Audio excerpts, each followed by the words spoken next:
Hello friends, मेरा नाम विकास है और मैं आप सभी का ड्रीम क्लासेस के एक नए वीडियो में स्वागत करता हूं। फ्रेंड्स, आज के वीडियो में मैं बात करने वाला हूं ट्रांसफॉर्मेशन ऑफ सेंटेंसेस किसे कहते हैं, अर्थात ट्रांसफॉर्मेशन होता क्या है। और इसी वीडियो में मैं आपको सिखाऊंगा कि एडवर्ब टू को हटाकर वाक्य का रूप किस प्रकार परिवर्तित करते हैं। तो फ्रेंड्स, बगैर समय को नष्ट किए फिलहाल इस टॉपिक को शुरू करते हैं। तो सबसे पहले देखते हैं ट्रांसफॉर्मेशन होता क्या है। To transfer a sentence is to change it from one grammatical form to another without altering its sense. Friends, मैं आपको पुनः रिवाइज कर देता हूँ। To transform a sentence is to change it from one grammatical form to another without altering its sense. इसको हम हिंदी में इस प्रकार से कर सकते हैं, किसी वाक्य के एक व्याकरण रूप को बिना अर्थ में परिवर्तन किए किसी दूसरे व्याकरण रूप में बदल देना ट्रांसफॉर्मेशन कहलाता है। एक बार पुनः मैं फ्रेंड्स आपको रिवाइज कर देता हूँ। किसी वाक्य के एक व्याकरण रूप को बिना अर्थ में परिवर्तन किए किसी दूसरे व्याकरण रूप में बदल देना ट्रांसफॉर्मेशन कहलाता है। इसे एग्जाम्पल की सहायता समझ लेते हैं। जैसे फ्रेंड्स एक सेंटेंस देखते हैं, दिस बुक इज इजी, यह किताब आसान है। तो फ्रेंड्स इसका ट्रांसफॉर्मेशन देखिए हम दूसरे व्याकरण के रूप में इस प्रकार कर सकते हैं, this book is not difficult, यह किताब कठिन नहीं है। तो फ्रेंड्स देख रहे हैं दोनों सेंटेंसेस का अर्थ सिमिलर है। दिस बुक इज इजी, यह किताब आसान है। This book is not difficult, यह किताब कठिन नहीं है। तो फ्रेंड्स दोनों का सेंस अर्थात दोनों का अर्थ सिमिलर है, बट इनका रूप अर्थात सेंटेंस का रूप परिवर्तित हो गया। तो फ्रेंड्स इस तरह से हम कह सकते हैं कि ट्रांसफॉर्मेशन में वाक्य का रूप तो परिवर्तित होता है लेकिन उसका अर्थ परिवर्तित नहीं होता है। तो फ्रेंड्स जैसा कि मैंने बताया था, इस वीडियो में आपको सिखाने वाला हूं एडवर्ब टू को हटाकर वाक्य का रूप परिवर्तित करना। तो देखते हैं एडवर्ब टू को हटाकर वाक्य का रूप कैसे बदलते हैं। तो फ्रेंड्स एडवर्ब टू हमें दो प्रकार के वाक्यों में मिलता है। पहला, आपको एडवर्ब टू मिलेगा, उसके पश्चात एडजेक्टिव और उसके बाद इन्फिनिटिव, अर्थात इस तरह का क्रम आपको वाक्य में मिल सकता है।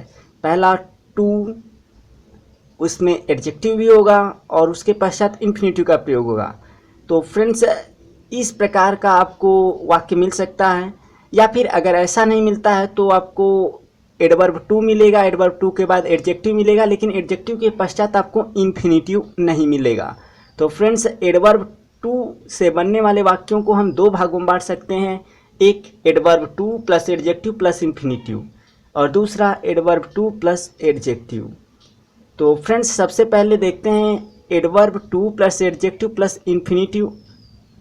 तो इसको फ्रेंड्स एक एग्जांपल की सहायता समझ लेते हैं। जैसे he is too weak to play, वह बहुत कमज़ोर है खेलने को। तो फ्रेंड्स यहाँ देख रहे हैं एडवर्ब टू प्रयोग है, उसके बाद एडजेक्टिव है और उसके बाद टू प्ले इन्फिनिटिव है। तो पहले देखते हैं एडवर्ब टू के बाद एडजेक्टिव और एडजेक्टिव के बाद आए हुए इन्फिनिटिव वाले वाक्यों का एडवर्ब टू किस प्रकार से हम रिमूव करते हैं।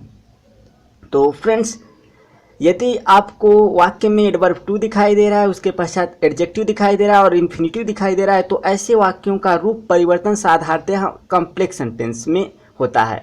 तो फ्रेंड्स अगर इस तरह के वाक्यों का रूप परिवर्तन आप करना चाहते हैं तो वह जो आप रूप परिवर्तन जिस वाक्य में करेंगे वह कॉम्प्लेक्स सेंटेंस होगा। तो इसको कैसे हम चेंज करते हैं कॉम्प्लेक्स सेंटेंस में, अर्थात कैसे हम एडवर्ब टू को रिमूव करते हैं, तो उसके लिए आपको ध्यान रखना होगा एडवर्ब टू के स्थान पे आपको सो का प्रयोग करना होगा, अर्थात एडवर्ब टू के स्थान पे आपको सो का प्रयोग करना होगा। एडजेक्टिव के पश्चात एक कंजक्शन दैट का प्रयोग करना होगा, अर्थात वाक्य में आए हुए एडजेक्टिव के पश्चात आपको एक कंजक्शन दैट का प्रयोग करना होगा। और तीसरा जो पॉइंट हुआ आपको याद रखना है, कंजक्शन दैट के पश्चात एक सब्जेक्ट आपको लिखना होगा और यह सब्जेक्ट पहले क्लास के सब्जेक्ट के अनुसार प्रयोग करते हैं। तो फ्रेंड्स याद रखिएगा, कंजक्शन दैट के पश्चात हमें एक सब्जेक्ट का प्रयोग करना होता है जो कि पहले क्लास के सब्जेक्ट के अनुसार ही हम लोग प्रयोग करते हैं। और चौथा पॉइंट जो फ्रेंड्स आपको याद रखना है वह यह है कि दैट के बाद आए हुए सब्जेक्ट, दैट के यानी कंजक्शन दैट के बाद आए हुए सब्जेक्ट के बाद हमें कैन नॉट या कुड नॉट का प्रयोग करना होता है जो कि पहले क्लास के टेंस के अनुसार करते हैं। अर्थात फ्रेंड्स कहने का तात्पर्य यह है कि कंजक्शन दैट के पश्चात आए हुए सब्जेक्ट के बाद हमें कैन नॉट या कुड नॉट में से किसी एक का प्रयोग करना होता है और यह हम प्रयोग करते हैं पहले वाक्य के क्लास के अनुसार और पहले वाक्य के अर्थात पहले क्लास के टेंस के अनुसार प्रयोग करते हैं। फ्रेंड्स यदि यदि पहला क्लास प्रेजेंट टेंस में है तो हम कैन नॉट का प्रयोग करते हैं, परंतु पास्ट टेंस में है तो कुड नॉट का प्रयोग करते हैं। इसे क्लियर कर देते हैं एग्जाम्पल की सहायता से। जैसे he is too old to run, तो फ्रेंड्स यहाँ देख रहे हैं एडवर्ब टू है, उसके बाद एडवर्ब टू है, फिर ओल्ड है, यहाँ पर एडजेक्टिव है और टू रन या इन्फिनिटिव है। तो हमें पता चल गया कि यह जो एडवर्ब टू वाला वाक्य है वह टू एडजेक्टिव प्लस इन्फिनिटिव वाला है। तो इसको हम इस तरह से चेंज करते हैं, इसका रूप परिवर्तन अर्थात एडवर्ब टू को हम इस तरह से रिमूव करते हैं, हटाते हैं। जैसे कि मैंने बताया था कि टू के स्थान पे सो प्रयोग करना है और एडजेक्टिव के बाद आपको दैट प्रयोग करना है।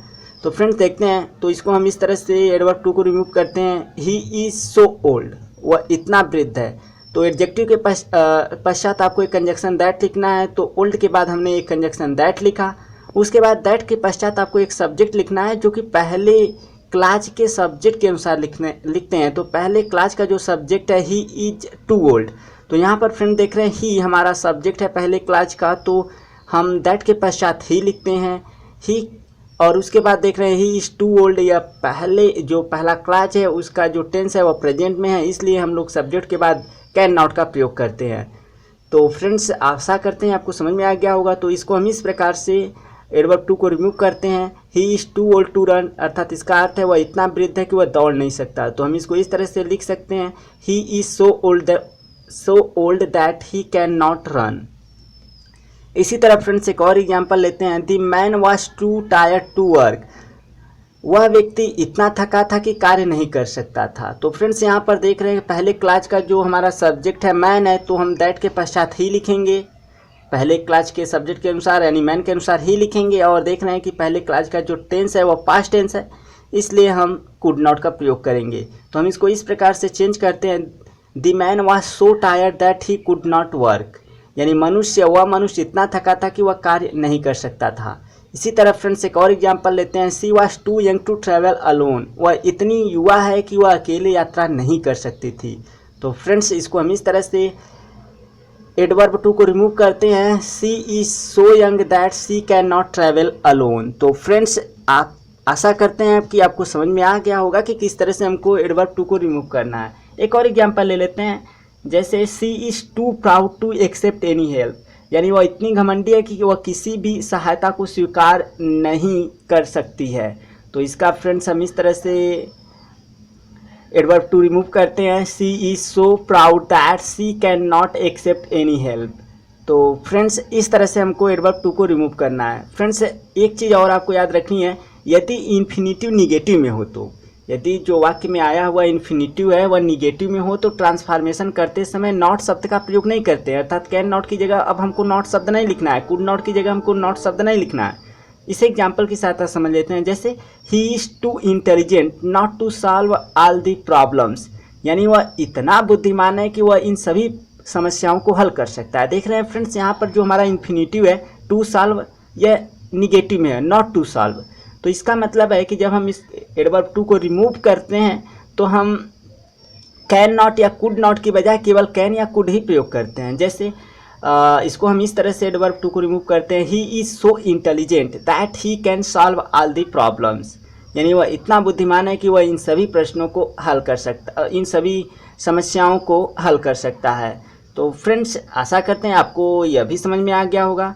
यदि एक चीज़ और फ्रेंड्स आपको माइंड रखनी है, यदि वाक्य का सब्जेक्ट ईट अथवा बेजानदार हो, अर्थात यदि वाक्य का जो आपका सब्जेक्ट है वह ईट हो या कोई निर्जीव हो, तो उस वाक्य में आए हुए वाक्यांश फोर मी को आई में, फो हिम को ही में, फो अस को वी में, फो देम को दे में, फो हर को सी में बदलते हैं। कहने का तात्पर्य है फ्रेंड्स, यदि वाक्य में कर्ता ईट आया हो या कोई निर्जीव वस्तु आया हो या कोई बेजानदार चीज़ आई हो, तो उस वाक्य में आए हुए ऑब्जेक्ट रूप को, जैसे फॉर मी को यह ऑब्जेक्ट रूप है तो इसको सब्जेक्ट रूप में आई में चेंज कर देते हैं, फॉर हिम है तो ही में चेंज कर देते हैं, फॉर अस है तो वी में, यानी ऑब्जेक्ट रूप को सब्जेक्ट रूप में हमें चेंज करना होता है। इसे एग्जाम्पल की सहायता समझ लेते हैं। जैसे the tree is too high for me to climb, this tree is too high for me to climb, यानी वह वृक्ष इतना ऊंचा है कि मैं नहीं चढ़ सकता। तो फ्रेंड्स यहाँ पर देख रहे हैं फॉर मी आया है तो इसको हमको चेंज करना पड़ेगा आई में। तो हम इसको इस तरह से और ट्री हमारा जो कि निर्जीव है, तो इस तरह से हम इसको कंबाइन करेंगे, इस तरह से हम एडवर्ब टू को रिमूव करेंगे। The tree is so high that I cannot climb. तो फॉर मी के स्थान पे हमें आई अर्थात ऑब्जेक्ट वाला रूप हमें सब्जेक्ट में चेंज करना पड़ा। The tree is so high that I cannot climb. इसी तरह फ्रेंड्स एक और एग्जाम्पल लेते हैं। It was too hot for him to go out, यानी इतनी गर्मी थी कि वह बाहर नहीं जा सकता था। तो फ्रेंड्स इसको हम इस तरह से चेंज करते हैं, it was so hot. It was so hot for him है तो ही में चेंज कर देते हैं, it was so hot that he could not go out, क्योंकि यह देख रहे हैं पास्ट टेंस में पहला क्लास जो है इट वॉज टू हॉट या पास्ट में है, तो हमें कुड नॉट का सहारा लेना होगा। तो it was so hot that he could not go out. Friends कभी कभी ऐसे वाक्यों में for me, for him, for us,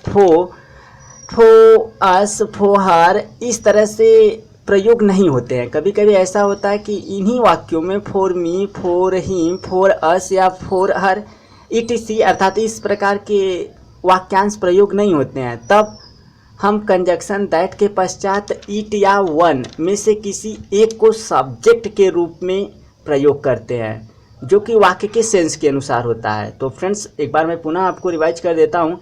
कभी कभी ऐसे ही वाक्यों में जिसमें कर्ता निर्जीव होता है और या इट होता है, तो उस वाक्य में for me, for us, for her etc अर्थात ऑब्जेक्ट रूप प्रयोग नहीं होता है। तब हम कंजक्शन दैट के पश्चात इट या वन में से किसी एक को सब्जेक्ट के रूप में प्रयोग करते हैं और यह वाक्य के सेंस के अनुसार होता है।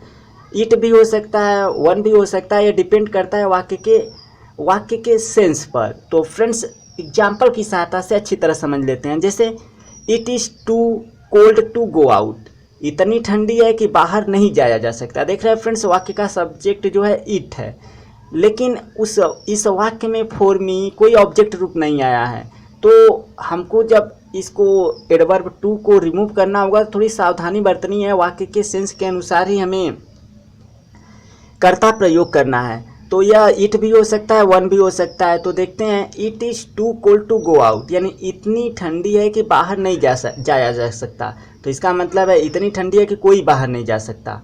तो it is so cold that one can not go out. तो फ्रेंड्स यहाँ पर it is so cold that one can not go out. तो फ्रेंड्स यहाँ पर हमको सब्जेक्ट के रूप में वन का प्रयोग करना पड़ा। इसी तरह फ्रेंड्स एक और एग्जांपल लेते हैं। The dress is too costly to be purchased, यानी वह ड्रेस इतना कीमती है टू बी परचेस्ड कि खरीदा नहीं जा सकता। तो यह ड्रेस इतना महंगा है कि खरीदा नहीं जा सकता। तो फ्रेंड्स यहाँ पर देख रहे हैं कि फॉर मी, फॉर हर ऐसा कोई ऑब्जेक्ट के रूप में नहीं आया है और कर्ता हमारा इस वाक्य का निर्जीव भी है। तो अब हमको इस वाक्य के सेंस के अनुसार इसे चेंज करना पड़ेगा। तो कर्ता हमारा वन भी हो सकता है, इट हो सकता है। तो देखते हैं कौन सा प्रयोग किया जाता है। The dress is too costly to be purchase, अर्थात यह कपड़ा इतना महंगा है कि खरीदा नहीं जा सकता। तो इसका मतलब है यह कपड़ा इतना महंगा है कि कोई खरीद नहीं सकता। The dress is so costly that one can not purchase it. तो फ्रेंड्स इस तरह से हम करेंगे, the dress is so costly that one can not purchase it. इसको हम इस प्रकार से फ्रेंड्स कर सकते हैं, the dress is so costly that it can not be purchase, अर्थात this dress is so costly, यह ड्रेस इतना कीमती है, दैट कि it can not be purchase, यह खरीदा नहीं जा सकता है। तो friends it can not be purchase ये पैसिव वॉइस में है, जबकि वन कैन नॉट परच इट यह हमारा एक्टिव वॉइस में है। तो इसमें से किसी तरह से आप अगर सॉल्व कर देते हैं तो कोई समस्या नहीं है। फ्रेंड्स एक और एग्जांपल लेते हैं। The case was too urgent to be postponed, यानी द केस मामला वाज टू अर्जेंट इतना ज़रूरी था टू बी पोस्टपोन्ड कि इसे टाला नहीं जा सकता था। तो इस तरह से देखते हैं फ्रेंड्स कि जो द केस है हमारा बेजानदार है, तो और वाक्य में फॉर हिम, फॉर यह सब आया नहीं है। तो अब हमें कर्ता के रूप में इट या वन में से कोई चूज करना है जो वाक्य के सेंस पे डिपेंड करता है। तो हम इसको इस तरह से करेंगे, the case was so urgent, यानी मामला इतना ज़रूरी था दैट कि it could not be postponed कि इसे टाला नहीं जा सकता था। तो फ्रेंड्स अब पैसिव वॉइस में इट का सहारा लेना पड़ा। The case was so urgent that it could not be postponed. So friends आशा करते हैं आपको पहला एडवर्ब टू वाक्य में मिलने वाला था उसका रूप जो था adverb too adjective plus infinitive, यह आपको काफ़ी हद तक समझ में आ गया होगा। और दूसरा जो वाक्य हमको एडवर्ब टू वाला मिलता है उसमें एडवर्ब टू का प्रयोग होता है, उसके बाद एडजेक्टिव प्रयोग होता है, लेकिन उसके पश्चात इन्फिनेटिव का प्रयोग नहीं होता है। तो फ्रेंड्स अगर ऐसे वाक्य में से आपको एडवर्ब टू को रिमूव करना है तो किस प्रकार से करते हैं मैं आपको बताने वाला हूँ, ध्यान से माइंड कीजिए।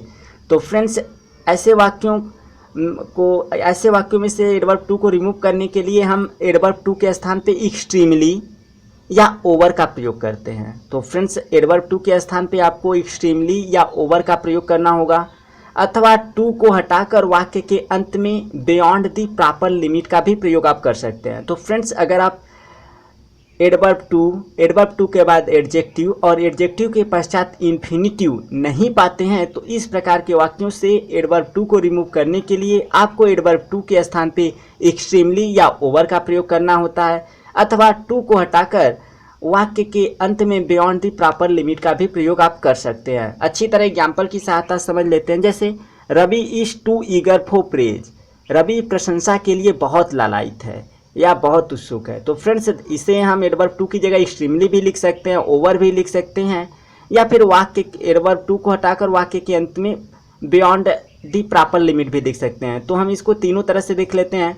Ravi is extremely eager for praise, तो फ्रेंड्स यह पहला हो गया। दूसरी तरह से हम कर सकते हैं Ravi is over eager for praise, इस तरह से भी कर सकते हैं, या फिर Ravi is eager for praise beyond the proper limit. तो फ्रेंड्स इस तरह से हम किसी तरह भी हम इसको एडवर्ब टू को रिमूव कर सकते हैं। एक और एग्जांपल लेते हैं फ्रेंड्स, जैसे the weather is too hot, the weather is too hot यानी मौसम बहुत गर्म है। तो फ्रेंड्स यहाँ देख रहे हैं एडवर्ब टू है, एडवर्ब टू के बाद एडजेक्टिव है और एडजेक्टिव के बाद इन्फिनेटिव का प्रयोग नहीं है। तो हम क्या करते हैं एडवर्ब टू के स्थान पे एक्सट्रीमली या ओवर का प्रयोग कर देते हैं, या फिर लास्ट में वाक्य के लास्ट में बियॉन्ड द प्रॉपर लिमिट भी लिख सकते हैं। तो हम इसको इस प्रकार से एडवर्ब टू को रिमूव करते हैं, the weather is extremely hot इस तरह से कर दीजिए, या फिर the weather is over hot इस तरह से, या फिर the weather is hot beyond the proper limit. तो फ्रेंड्स इस तरह से भी आप एडवर्ब टू को रिमूव कर सकते हैं। तो फ्रेंड्स आशा करते हैं आपको काफ़ी हद तक एडवर्ब टू को रिमूव करना समझ में आ गया होगा। फ्रेंड्स जाते जाते मेरा एक क्वेश्चन है आपके लिए, और आशा करता हूं कि आप कमेंट के माध्यम से इस प्रश्न को हल कर मेरे पास ज़रूर आंसर प्रोवाइड करेंगे, जिससे कि मैं जान सकूं कि आपने काफ़ी हद तक एडवर्ब टू को वाक्य से रिमूव करना सीख लिया। तो फ्रेंड्स यह क्वेश्चन आपके लिए है, ध्यान से सुनिएगा, कमेंट के माध्यम से आंसर ज़रूर दीजिएगा। अगर आपको कोई डाउट रहे तो आप जैसे ही कमेंट करते हैं, अगर आपका आंसर गलत है तो मैं आपको कमेंट के माध्यम से इसका सही आंसर प्रोवाइड कर दूंगा। तो फ्रेंड्स वह क्वेश्चन आपके लिए है।